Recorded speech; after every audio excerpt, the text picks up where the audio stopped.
نمیخواستم راجع به جوجوتسو زیرو جدا از سیزن 2 صحبت کنم و اصلا میخواستم بچسبونمشون به هم و فکر کنم توی متنم میگم که آره راجع به جوجوتسو زیرو صحبت نمیکنم، جفتشو با هم در نظر بگیرید. ولی خب پرسان ریزن نظرم واسه اینجوری بودم که محتوا و یه طرفم به خاطر اینه که جوجوتسو زیرو در چند قدمی پرفکت بودنه، ولی خب یک سری جا میس میده، هنوز لذت بخش دیدنش. اما چرا بدون سیزن 2 نه؟ بخاطر اینکه جوجوتسو برخلاف اینکه میگن سیزن 2 داستان خاصی نداره، کاراکتر گتو و آشنایی ما با ایدئولوژیاش و اینکه این کاراکتر چطور جلوی گوجو قرار میگیره فرصتی بهم میده که اثر بیشتر از این باشه که صرفاً کاراکترهای دیدنی یا سرگرم کننده داشته باشه. و نمیخوام بگم هیچ کدوم از کاراکترها جز گتو عمق ندارن، ولی تو طول اثر با اینکه از طریق کاراکترهای متفاوت میتونستیم راجع به مسائل مختلف صحبت کنیم، گتو بود که تازه یک سری چیزا رو که اکثرا خود اثر نشون داده بود دوباره مطرح میکرد و از دید دیگه‌ای بهشون نگاه میکرد یا حداقل دنبال سولوشن دیگه‌ای بود و جدای از دنیای جوجوتسو طوری بود که در دنیای خودمون هم ما رو به فکر میبرد. و میگم این ایدئولوژیای سنگینی رو که رو دوش گتو سوار میکنن اونقدر کاراکتر رو برام جذاب میکنه که بخوام جداگونه براش صحبت کنم. و از طرف جوجوتسو زیرو هیچ کدوم این کارا رو نمیکنه، یک سری جاها اصلا این حسو نمیده و در حالی که داره گتویی که این تفکرها اینا رو داشته به شما نشون میده، اصلا یک سری چیزا رو متوجه نمیشید و اصلا ویلن اونطوری خوبی نیست و کلا خیلی بحث دارم سر اینکه هدر رفت و اینا. و از طرفی اندینگ جوجوتسو زیرو یک سری چیزا کلن یه جوری بودن که اعصاب خورد کن باشن و نمیخواستم این اعصاب خوردی رو بندازم رو دوش جوجوتسو سیزن 2. گفتم بیام اینجا جداگونه یه مقدار راجع بهش صحبت کنم. الان یه جوری میشه همون اول راجع به اندینگش صحبت کنم، ولی خب چون اثر رو 3-4 تا پارت بکنیم، اون پارت‌های آخرش خوبن، از یه طرف شاید میشه گفت بیشترین ایرادو دارن، از یه طرف اون پارت اولش اوکیه ولی به نسبت اینکه جلوتر اثر چی ارائه میده اون پارت اول خراب میکنه، بورینگ میکنه. و همون اول راجع به آخرش فکر میکنم تو اینجوری که خب یوتا اگه گتو رو نمیذاره و گوجو زودتر میرسید به اون نقطه‌ای میتونه اساسا برسه که کاراکترش مثلا دیولپ شه، خب نمیرسید و چون نمیتونست این کارو بکنه باید گوجو دیرتر میرسید، باید این اتفاق اون کیسه رو میگرفتن تا قدرت بیشتری داشته باشه و بتونه کنترل کنه خودش رو و یک سری مسیر رو طی کنه. اگه اشتباه نکنم بهش میگن اکتیو و ریاکتیو کاراکتر و یوتا توی این اثر اون پروتاگونیستی میشه که باید واکنش نشون بده به کاری که گتو میکنه و اون واکنشه میتونه قوی ترش کنه و اون با اون پتانسیل خودش برسونتش و اوکی هم هست. یعنی قرار دادن گتو جلوش تصمیم بدی نبودا، ولی خب اینجوری هم الان گتو توی این اثر تونست به یوتا کمک کنه که کاراکتر محبوب تری بشه ولی خودش هدر نرفت. و بیشتر از اون این قضیه که شما بچگی بگی با یکی میخوای ازدواج کنی بعد بمیره بشه نفرینت با حالت دفنسیو، خودت مقصر باشی اما ندونی یا تحت کنترل خودت نباشه که نفرین فلان. این دو خط خودش اینقدر جذابه و میتونه عمقدار باشه که میشه یه اثر کاملا جدا ازش در آورد. نمیگم یه سری خیلی طولانی، یه فیلم 2 ساعته مثلا، یه انیمیشن یکی 2 ساعته، اما توی این اثر اونقدر که باید عمقدار نمیشه، هرچند که میگم موضوع جذابیه. فقط یک سری نمیدونم گگه به عنوان مانگاکا باگاه خوش داره این منو تو اثرش، ولی خب کلیت جوجوتسو واقعا خوبه و یک سری چیزا رو انقدر خوب هندل میکنه که میگی ایول عجب نویسندگی، حتی برای شرح تکنیک ها و اینکه چطور کی جلوی کی قرار میگیره و اگه از فیلتر رد نشه پلات آرموری روش قرار نمیگیره. و چه حرف قشنگی زده بود گیگه، یعنی میگفت من با مردن یک کاراکتر مشکلی ندارم اگر قراره به جذابیت اثر کمک کنه یا چیزی رو به جلو هل بده. حالا این چیزی رو به جلو هل بده شو مطمئن نیستم و خیلی خوبه که راحت بتونی از شر کاراکترها خلاص شی، ولی جای درستی این کارو بکنی، چون اگه نکنی میخوای چیکار کنی؟ میخوای برشون گردونی، میخوای جلوتر یه رندوم فلش بک بزنی اون موقع بهشون کاراکتر دیولپ بدی. میگم این ورمر باگ هست اوکیه و این چیزی که تعریف میکنم راجع به این فیلتره چیزی نیستش که فقط به جوجوتسو سیزن 2 بخوره، همینجا تو زیرو هم هست با خود یوتا. و یه چیز احمقانه که میتونم بگم و متوجه شدم خیلی ها اینجوری دیدن، به خاطر اینکه جوجوتسو زیرو پیریکوئل و موویه، خیلی اول اونو دیدن و به نظرم اشکالی هم نداره اول اینو ببینید و حتی اگه سیزن یک رو دیدی خوشتون نیومده، به خصوص از مین کاراکتر، هم باز بیاید زیرو رو ببینید. چند تا دلیل مشخص داره و نمیخوام بگم ای یو میدونستید گگه اول یوتا رو میخواسته مین پروتاگونیست بکنه. این دیل کمکی نمیکنه به نظرم به اینکه از اثر بیشتر لذت ببرید.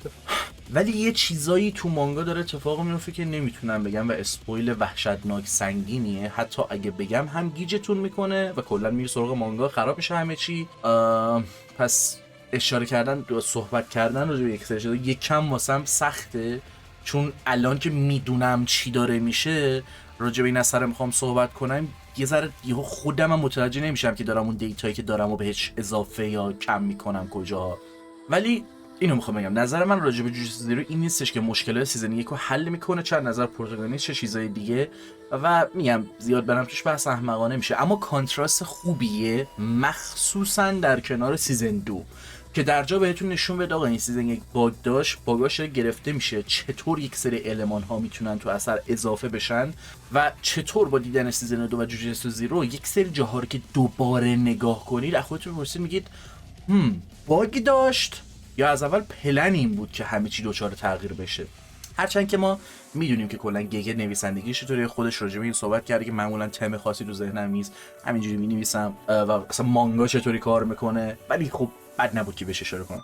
و حداقل اینو میخوام بگم که خوب در میاره این قضیه رو، و به نسبت اینکه من مانگا رو خوندم یه اتفاقایی داره میفته با کاراکتر یوجی که اصلا داستانی که یوتا داره به هیچ وجه نمیشد بهش بشینه، و چون خیلی دیدم سر این قضیه بحث میشه گفتم تمام زورم بزنم بهش اشاره کنم. اما خب نمیشه سیزن 2 1 یا مانگا رو کنار این اثر گذاشت تا بخوام راجع بهش صحبت کنم. این اثر رو به تنهایی میشه جدا کرد و من شخصا دوست داشتم، یوتا کاراکتر دوست داشتنی بود. من احمق مانگاشو نخونده بودم، فکر می‌کردم جوجوتسو زیرو ادامه سیزن 1 منتها جدا دادن که پیسینگ سیزن 2 رو خراب نکنه. 5 دقیقه اول اینطوری چرا هیچی یادم نمیاد مگه میشه که خب بعدا اینم یه مانگا جدا داره و جالبش اینه اکانت خودم نگاه کردم گذاشته بودم تو رید لیتر، واقعا ناراحتم. اما در کل اکشناش خوب بود، بیشترین چیز تو مخ حتی اون پاور آف لاو یا فرنشیپ هم نبود که میتونم حس کنم برای خیلی آزاردهنده بود، به خصوص که سیزن 2 رو ندیده بودن یا میترسیدن ای وای قرار اینم ناروتو بشه چی بشه. بر من اصلا اون حسو نداشت. یه سری جا حتی بهتر از یک سری آثار انجام داده بود اون پاور آف لاو، پاور آف فرندشیپ. و صرفا اینطوری هم اوکی یه دونه کاراکتر حالا این مدلی باشه واقعا چیزی نیست، مگه اینکه جای کلیدی بقیه کاراکترها کنار گذاشته بشن یا این آقا بیاد با پاور آف فلان بزنه که خب اون موقع جای بحثه. و هنوزم میگم شاید تاثیر مانگاست نمیتونم، ولی یک سری حرفا رو قبول کنم که دیدم میزنن یک سری محتوا سازا یا حتی منتقدا که زیرو خیلی بهتره، چون یوتا اول ضعیفه بعد پیشرفت میکنه، خیلی پرسونال‌تر ارتباطش با کرس و اینا که تاثیرگذاری یه سری جاهای ولی اتفاقا تو همون جاها همونطور که جلوتر گفتم اونقدر خوب عمل نمیکنه. آره خیلی خوبه که یه پریکوئل بهت میده که از ساید کاراکترها که کلا لذت میبره و باهاشون ارتباط برقرار میکنی هیچ، اگه کاراکتری رو جلوت میذاره که برات مهم نیست و اینجوری که آقا کاراکتری که برای من مهمن کجان، منیج میکنه تو هر چیزی که تحویل میده خوب باشه و داستان یوتا رو طوری جمع کنه که تو ازش لذت ببری. بعدا متوجه میشید، ولی حس کنم مثلا برای همینه که میگم ته پتانسیل این کاراکتر همینه، حس کنم بیشتر از این نمیتونه بیلداپ شه احتمالاً تا فرصتی که یوجی داره. حالا باید ببینیم چی میشه. و از اون طرف به اندازه کافی تعریفه هایی از جوجوتسو زیرو دیدم که یک سرشون نخوام اونقدر تکرار کنم یا توجه کنم بهشون. میگم مگه اینکه نظرم سابجکتیولی بخواد متفاوت باشه که بگم نه من قبول ندارم یا اینجوریه نظر من اینجوریه اونجوریه. ولی به نسبت اینکه ببینم چقدر جوجوتسو سیزن 2 رو میتوپن و از زیرو تعریف میکنن، اینجوری هم که یه جای کار میلنگه. و یه سری ریویو میخونم اینجوری هم که نه واقعا نه، اصلا نمیشه تو این اثر ایراد پیدا نکنی، مخصوصا بعد از اینکه سیزن 2 رو دیدی. لعنت بهش. فکر کنم الان هی دارم دقت میکنم، هی بازم دارم سیزن 2 رو قاطی میکنم. امیدوارم سیزن 2 و جوجوتسو زیرو رو یه سری جاها خود اثرها رو با هم قاطی نکرده باشن اگه حواسم نبوده باشه، مخصوصا که اینقدر دارم ازشون کمک میگم راجع به سری چیزا صحبت کنم. ولی خب anyway کلا هم زیرو هم سیزن 2 یک سری جاها جوری که چیزها به تصویر کشیده میشن، به خصوص اون هارر المنته به شدت سورپرایز کننده است و بیشتر آدم دلش میخواد فضا به همچین سمتی بره، حتی دارکتر بشه کلا. تا یک سری کمدی و چیزایی که تو سیزن 1 دیده میشد. و عجیبه چطوری این پیجی 13 بوده و دیمن اسلیر آر ریتده، اونقدر که این به نظر خشونت و ترس بیشتری تو خودش جا داده بود.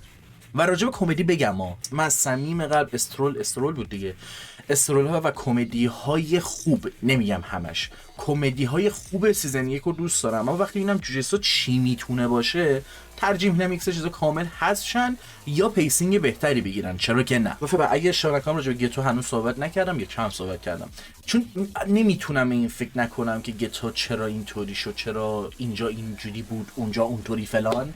ای ولجا توضیح دادم. خب بچه‌ها دمتون گرم که ویدیو رو دیدید.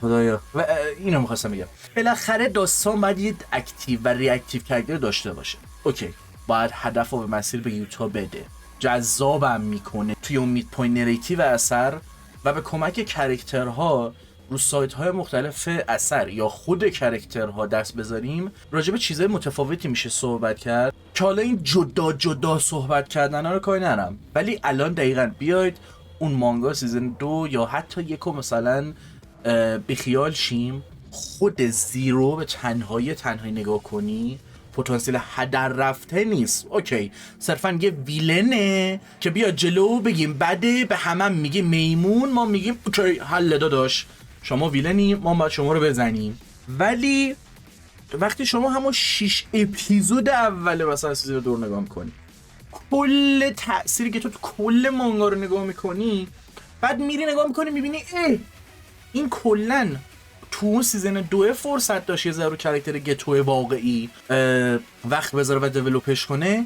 یه دونم جوجوتسو زیرو میتونست یک سری جاها این کارو بکنه، حداقل تو سیزن 2 این قضیه رو خوب انجام میده با کاراکتر گتو، ولی جوجوتسو زیرو اصلا نمیشه. مگه میشه آخه؟ الان آره چطوری به گوجو سلام داد، این برای من کافی شد الان. آره این از فرست ایمپرشنی بود که من از اصلا جوجوتسو زیرو داشتم، به این چیزا فکر کردم و نمیتونم هم راجع به یک سری چیزا بیشتر صحبت کنم، چون میگم اون مانگا باعث میشه که خودم گیجی میکنه و خیلی سخت صحبت میکنم. اینجوری هم هنوز درگیری دارم. یادم 3 سال پیش هم راجع به اثرهای مختلف خواستم صحبت کنم، به نسبت اینکه مانگا رو خونده بودم درگیری داشتم که یه سری جا چیا رو دقیقاً بگم یا نگم، چون موقعی که اثر رو فقط میبینم و تئوری میچینم مطمئن نیستم دقیقاً قراره چی بشه که و از اون تئوری چیدن لذت میبرم. ولی الان میدونم یه سری چیزا رو بگم، چون شما هم میدونید من مانگا رو خوندم، انگار مثلا دارم راهنمایی میکنم یا کمک میکنم که برسه به یه سری چیزا. ولی اگه سیزن 2 رو دیده باشید عملاً حرفام کامل مشخصه براتون که ایو راست میگه، من جوجوتسو زیرو رو دیدم اینجوریام که خب که این اینجا مرده، این چی بود پس؟ مثلا 4 تا سوالم درست کرد، سیزن 2 رو دیدم، حالا فهمیدم قضیه چیه، دوباره جوجوتسو زیرو رو نگاه میکنم میگم این میتونه خیلی بهتر باشه. دیگه فعلا حالا صحبت بیشتری راجبش ندارم، همینطوری کلی اگه بخوام راجبش صحبت کنم و یه سری حرفای تکراری هم بخوام بزنم تهش همون ایناست که آره کوریوگرافی خوبی داره، فایتاش چطور اگه بدونید مخصوصا فایتا دقیقاً از چه سکانسایی تو سینما الهام گرفته شدن بیشتر بهتون حال میده، ندونید فرق نمیکنه خیلی حال میده، همه چی اونقدر که باید هایپ هستن و اصلا اینجوریه یه کاراکتر رندوم، اون بنده خدا سیاه‌پوسته رو میگم اسمش یادم نمیاد، میندازه جلو گوجو، اینکه چطور تحمل میکنه و طوری که اصلا فایت میدن یادت نمیره اینو که خیلی باحاله جای خودش. و اصلا یه سری جاها اکشنه، فضای نورپردازیه، حتی موزیک یه سری جا اصلا او مای گاد. جوجوتسو سیزن 1 هم یه سری جای اپیزود خیلی خوب داشت، ولی این زیرو هم یه 2 تا ترک داره ماما میا. برای من اثر خوبیه، اوریج نیست، اثر خوبیه که ازش لذت بردم. یه سری جا اصلا اینا اکشن، اصلا گوجه یه جا داره فایت میده اونجور که نور داره میزنه و تو داری میبینی اونو، اصلا خیلی خوب. و آره این بود از فرست ایمپرشن من جوجوتسو زیرو. اگه بتونم توی اون فرم آشغال متر بیشتر راجبش صحبت میکنم بعداً و دست بیشتر میذارم رو یک سری چیزا، بعد منتها بیشترم تمرکز کنم رو چیزایی که میخوام بگم و متنشون کنم. و اینم بگم حالا یه ذره خارج از این ویدیوه و طبق معمولی رو نباید اینجا بگم چون خیلی این ویدیو رو احتمالاً نمیبینن و اون کسی که بعد این حرفو بشنوه احتمالاً نمیشنوه، ولی من این آشغال مترو عملاً کنسل دیگه فعلا میگم بعداً میندازم. آشغال مترو عملاً همون فرم محتوای ریمیک یا اینکه کی حوصله کنم کدوم اثر مهمتر باشه آشغال متروشو در بیارن احتمالا واسه بعضی اثرا مثلا بدم، مثلا واسه ریویو فیلم کیلر اینجوری هم که آقا این متن من اینقدر کامل هست که آشغال متر باشه. ولی خب چون آشغال متر هدفم معمولا اینه که از نظر ابجکتیولی کمترین اشتباه ممکنه بکنم و چندین بار اثر رو نگاه کنم به روش‌های مختلف، کلی مثلا ویدیو ریویو ببینم که آقا این چیزی که مثلا من دارم ریویوی که دارم به تو تحویل میدم، من خودم هم حسه ولی مثلا از این اثر داشتم اون ایمپرشن اولیه، الان اینجا که نه این اصلش اینه، منظور اثر اینجا اینه، حالا باز خیلی ازت نبری دیگه، ولی خب اینه دیگه، اون درچه بیشتر فلان که خب آشغال مترها هیچ وقت هیچ کدومشون کامل نبودن، همشون مشکل دارن و هنوز اون چیزی که میخوام نیستن. برای همینه که این فرم از محتوا رو دارم درست میکنم الان که حداقل بتونم محتوا درست کنم و راضیم. امیدوارم شما هم راضی باشید از حرفایی که میزنم و چیزایی که بهشون اشاره میکنم یک چاشنی متفاوتی رو داشته باشه و نمیخوام اون چاشنیه به عمد متفاوت باشه. اگه از 100 نفر ببینم نظر من با همون 100 نفر تو هر جای یکیه، واسم هیچ فرق نمیکنه، اوکیه نظر منم یکیه، ما هم حال کردیم و همین دیگه. اگه هر دلیلی ویدیو منو میبینید ولی اثر رو نگاه نکردید و با ویدیو نگاه کردن تو یوتیوب حس اینو بهتون میده که اثر رو تجربه کردید، آقا برو خودت نگاه کن، قربونت بشم، برو هم جیسو زیرو رو ببین، هم سیزن 2 رو ببین. شب و روزگار خوش.